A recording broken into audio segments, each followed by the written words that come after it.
இது வந்து தினகரனுடைய ஸ்டாண்ட் வந்து இப்ப இருக்கிற சூழல்ல வந்து எதிர்பார்த்த ஒரு விஷயம் தான். தேர்தல் இருக்கிறதுல அவர் எப்படி மாறுவார் சொல்ல முடியாது. ஏன்னா, தற்சமயம் பார்த்தீங்கன்னா, போன பாராளுமன்ற தேர்தல்ல வந்து அவர் வந்து பாஜக கூட்டணியில இருந்தார். ஆனா, போன பாராளுமன்ற தேர்தல்ல எடப்பாடி பாஜக கூட்டணியில இல்ல.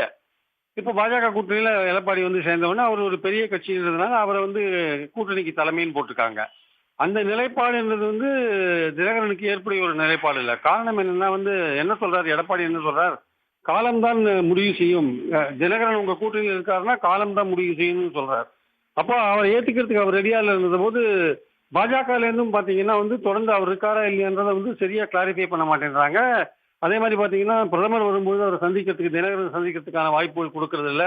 அமித்ஷா வரும்போது சந்திக்கிறதுக்கான வாய்ப்புகள் குடுக்கறது இல்ல. கிட்டத்தட்ட அவர் வந்து எடப்பாடியோட விருப்பத்துக்கு ஏற்ப வந்து தினகரன வந்து ஒதுக்கி வைக்கிற ஒரு விஷயத்த எப்படி வந்து ஓபிஎஸ் ஒதுக்கி வைக்கிறாங்களோ, அதே மாரி தினகரன ஒதுக்கி வைக்கிற ஒரு விஷயத்தையும் வந்து அவங்க கையாளுறாங்க.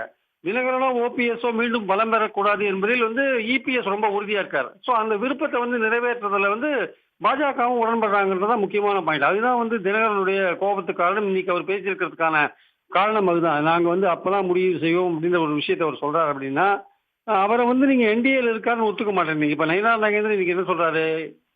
தினகரன் என்டிஏல தான் இருக்காருன்றாரு. பட் ஆனா அது சொல்ல வேண்டியவர் யாரு? கூட்டணிக்கு தலைமை தாங்குற அதிமுக சொல்லணும். அதிமுகன்னா எடப்பாடி சொல்லணும். எடப்பாடி சொல்ல மாட்டேன்றார். இப்ப இந்த மாதிரியான ஒரு அந்தரத்துல தொங்குற ஒரு நிலைய வந்து தினகரனுக்கு நீங்க ஏற்படுத்தினீங்கன்னா, அவர் என்ன சொல்றாரு? நாங்க ஏற்கனவே பாஜகவோட இருந்தோம். எங்கள ரெகக்னைஸ் பண்றதுல நாங்க கூட்டணியில இருக்கோம்னு சொல்றதுல பாஜக தலைமைக்கு, அமித்ஷாவுக்கு என்ன பிரச்சனை? இல்ல எங்கள சந்திக்கிறதுல பிரதமருக்கு என்ன பிரச்சனை? ஏன் வந்து எடப்பாடியோட விருப்பத்துக்கு ஏற்ப எங்கள வந்து ஒதுக்குறாங்க? இந்த விஷயத்த அவங்க கிளப்புறாங்க. ஸோ சவுத்துல வந்து நீங்க தினகரனோ, ஓபிஎஸ்ஸோ, இல்ல சசிகலாவோ இவர்களுடைய அந்த இன்வால்வ்மென்ட் இல்லாம இந்த என்டிஏ கூட்டணி வந்து அதிமுக தலைமையிலான கூட்டணி வந்து நிச்சயமா வந்து ஒரு கணிசமான ஓட்டுகளை வாங்குவதோ, இல்ல இடங்களை பெறுவதோ சாத்தியமில்லை என்பது என் கருத்து. ஆனா இது தொடர்ந்து வந்து இன்னைக்கு தெற்குல வந்து பயணம் இருக்கிற எடப்பாடி வந்து இதை உணர்வார் என்று நினைக்கிறேன். ஆனா வந்து தொடர்ந்து வந்து தினகரனை புறக்கணிக்கிறது வந்து அவருக்கு வந்து நிச்சயமாக ஒரு வருத்தத்தை ஏற்படுத்தியிருக்கும். அதனால தான் வந்து அவர் வந்து என்ன சொல்றாரு, நாங்க வந்து டிசம்பர், ஜனவரி மாசம் தான் முடிவு பண்ணுவோம் அப்படின்ற மாரியான ஒரு விஷயத்த அவர் கையில எடுக்கிறத நம்ம பார்க்கிறோம். ஸோ இந்த நிலைப்பாடு இப்படியே போச்சுன்னா வந்து என்டிஏ கூட்டணிக்கு வந்து சவுத்துல வந்து அதற்கான வாய்ப்புகள் குறையும் என்பதில் எந்த விதமான சந்தேகமும் கிடையாது. இணைப்பில் வந்து கருத்துக்களை பகிர்ந்து கொண்டமைக்கு நன்றி திரு பிரியன் அவர்கள்.